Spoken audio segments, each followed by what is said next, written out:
Josh McDowell and co-author Dave Sterrett discuss their new book, Oh God, a dialogue on truth and Oprah's spirituality. I heard one journalist say that Oprah was the Billy Graham of our time. And, but I'm concerned that the message that she is teaching is not the same as that of Billy Graham. And people are asking questions about this.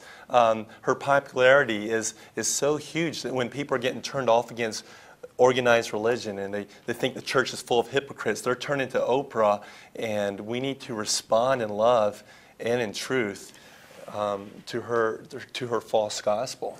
What we want to do is to get people thinking about what they're saying, what they're believing. And I mean Christians. I mean Christians. I think this book will expose a lot of believers' shallowness. And I trust out of that will come the motivation to want to know not just what they believe, but why they believe it. Because I would say the average Christian would not be able to answer the basic issues that Oprah brings up.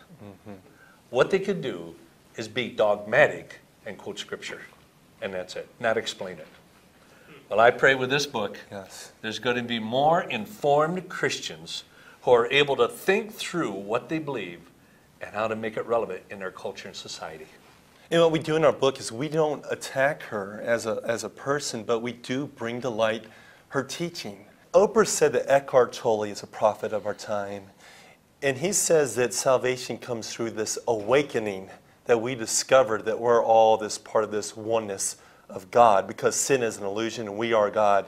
And that's who she endorses. So then implication is that you have this aha moment, this awakening that you discover that you are God. But that's contrary to the scripture. Jesus said, I am the way, the truth, and the life. No one cometh unto the Father except by me. Oprah will say, that is true of you. You are the truth. You are the way. You are the life. You are the way to salvation. And in other words, it's basically saying, discover within yourself that you are God, and just that discovery will set you free, and that's salvation. Well, I thought it'd be helpful in this story, rather than just having two men talk out Oprah, I thought, why don't we have two graduate students? Why don't we create a fictional story and have one student who comes from a pantheistic background, who believes that God is all, and that's Avatari. She grew up as a Hindu, but she's become a Christian.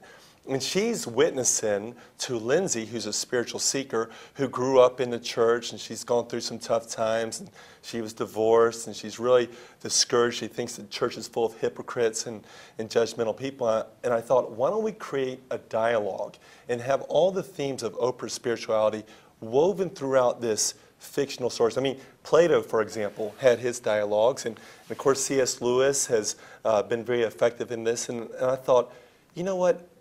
Let's partner with Josh McDowell. And I thought it'd be great if we created this story to respond. He first wanted to go to C.S. Lewis, but he wasn't available. So I said, well, come to me. Yeah. And so I'm grateful to have to be partner with Josh.